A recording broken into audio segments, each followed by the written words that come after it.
ये हजरत इब्राहीम अलैहिस्सलाम थे, अल्लाह के खलील, जिन्होंने आग में भी रब्बी अल्लाह कहना नहीं छोड़ा। और उनके साथ थे उनके बेटे हजरत इस्माईल अलैहिस्सलाम, जो बुढ़ापे में मिली दुआ का जवाब थे, दिल की सबसे प्यारी अमानत। तफसीर बताती है कि हजरत इब्राहीम अलैहिस्सलाम ने एक नहीं कई रातों तक एक ही ख्वाब देखा। वो अपने बेटे को अल्लाह के लिए ज़बाह कर रहे हैं। नबी का ख्वाब वही होता है, अब इसमें शक की कोई गुंजाइश नहीं थी। यह अल्लाह का इम्तिहान था। हजरत इब्राहीम अलैहिस्सलाम ने अपने बेटे को बुलाया। ऐ मेरे बेटे, मैंने ख्वाब में देखा है कि मैं तुम्हें ज़बाह कर रहा हूं, अब बताओ तुम्हारी क्या राय है। यह सवाल नहीं था, यह तरबियत थी। जवाब जिसने फरिश्तों को हैरान कर दिया। हजरत इस्माईल अलैहिस्सलाम ने बिना किसी झिझक के कहा, ऐ मेरे वालिद, जो हुक्म आपको दिया जाए वही कीजिए, इंशाअल्लाह आप मुझे सब्र करने वालों में पाएंगे। तफसीर कहती है कि यह जवाब उस बेटे का था जिसकी परवरिश नबूवत के साए में हुई थी।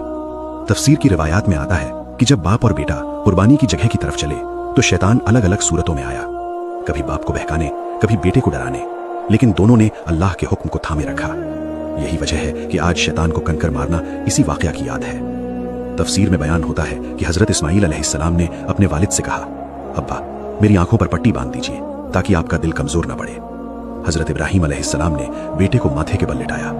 कुरान कहता है, जब दोनों ने पूरी तरह अल्लाह के सामने सर झुका दिया, यानी दिल भी राजी, अमल भी तैयार। छुरी चला मगर अल्लाह के हुक्म से। तफसीर की रिवायात में आता है कि हजरत इब्राहीम अलैहिस्सलाम ने ज़बह करने की कोशिश की, मगर अल्लाह के हुक्म से छुरी असर नहीं कर सकी। उन्होंने दोबारा कोशिश की, फिर तीसरी बार, मगर अल्लाह ने इस्माईल अलैहिस्सलाम को महफूज रखा। यह सब इसलिए था ताकि दुनिया समझ जाए कि कुर्बानी खून की नहीं, नीयत की होती है। तभी अल्लाह की तरफ से पुकार हुई, ऐ इब्राहीम, तुमने अपना ख्वाब सच्चा कर दिखाया, इम्तिहान पूरा हो चुका था। तफसीर में बयान होता है कि अल्लाह ने जन्नत से एक दुम्बा भेजा। हजरत इस्माईल अलैहिस्सलाम की जगह उसकी कुर्बानी की गई और कुरान ने इसे कहा, ज़िब्ह अज़ीम, एक बहुत बड़ी कुर्बानी, हमेशा के लिए जिंदा पैगाम। अल्लाह ने फरमाया, ये एक खुला हुआ इम्तिहान था। और फिर यह वाकया सिर्फ उस दिन तक सीमित नहीं रहा। आज भी मिना की कुर्बानी, जमरात के कंकर, ईद उल अज़हा सब उसी इताअत की याद है।